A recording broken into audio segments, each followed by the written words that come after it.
व्यवसायों के कई तरह से मानव अधिकारों का हनन हो सकता है।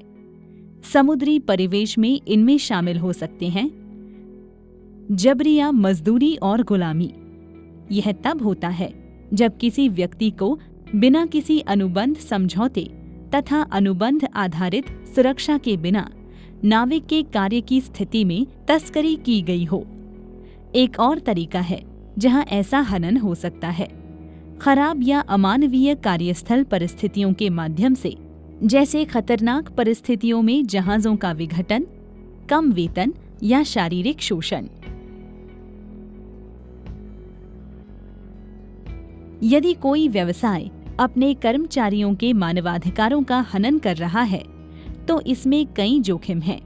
इसमें शामिल है कार्य परिसर का समापन, कानूनी जुर्माना, अनावश्यक लागत और अंत में व्यवसाय की प्रतिष्ठा को नुकसान। राजस्व और ब्रांड छाप मूल्य पर इसका सबसे अधिक प्रभाव हो सकता है।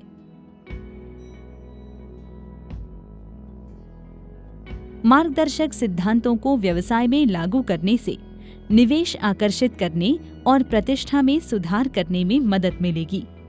यह मानव अधिकारों के हनन से उत्पन्न होने वाली प्रतिकूल लागत को कम कर सकते हैं और आपूर्ति श्रृंखला जोखिम प्रबंधन में सुधार कर सकते हैं। व्यापार के लिए मार्गदर्शक सिद्धांतों को कैसे लागू किया जाए, इसके संबंध में कुछ जानकारी यहाँ दी गई है। व्यवसायों को अपनी नीतियों में मानव अधिकारों के प्रति जागरूकता और सुरक्षा को शामिल करना चाहिए।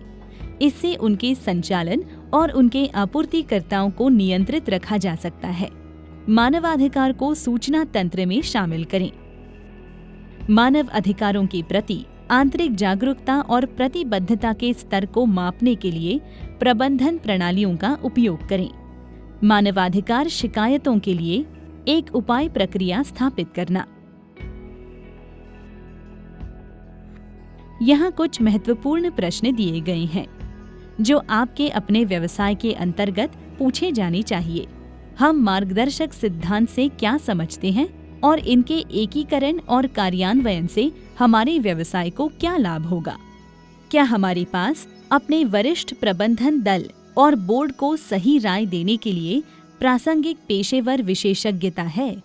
क्या मार्गदर्शक सिद्धांतों को लागू करने के लिए हमारे पास कोई नीतिगत प्रतिबद्धता है? क्या हमारे पास ऐसे मुख्य कॉर्पोरेट सिद्धांत और मूल्य हैं जो मार्गदर्शक सिद्धांतों और विशेष रूप से दूसरे स्तंभ सम्मान को एक कंपनी नीति के रूप में कायम रखे? क्या हमारे पास मार्गदर्शक सिद्धांतों के लिए व्यवसाय में आंतरिक कार्यान्वयन दिशा निर्देश हैं जो पारदर्शिता, जवाबदेही और प्रभावी उपाय के मुख्य मूल्यों को दर्शाते हैं? क्या हमारे पास किसी भी संभावित मानवाधिकार हनन को सक्रिय रूप से पहचानने और सीमित करने के बारे में शिक्षित करने के लिए एक विकसित आंतरिक अनुपालन प्रणाली उपलब्ध है?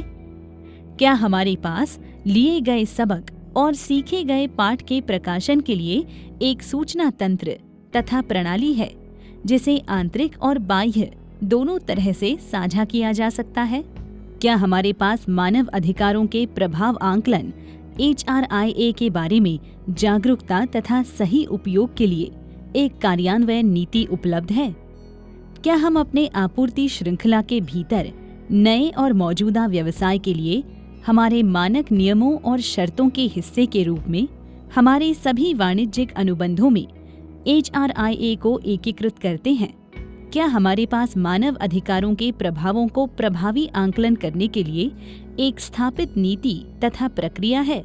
उदाहरण के लिए मानव अधिकार सम्यक तत्परता प्रक्रियाएं, जिसमें शामिल हैं कंपनी के जोखिम आंकलन, HRIA या एकीकृत आंकलन। क्या हमारे कर्मचारियों को मानव अधिकारों में प्रशिक्षित किया गया है और वे व्यवसाय, वितरण तथा हमारे बाजार के कार्यों के लिए क्या मायने रखते हैं?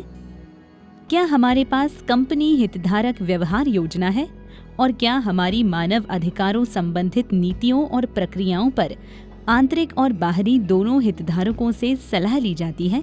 क्या हमारे पास एक सक्रिय और प्रभावी रूप से समीक्षा किया गया शिकायत निवारण तंत्र है, जहां हमारे कर्मचारी और अन्य प्रभावित हितधारक शिकायतें दर्ज कर सकते हैं?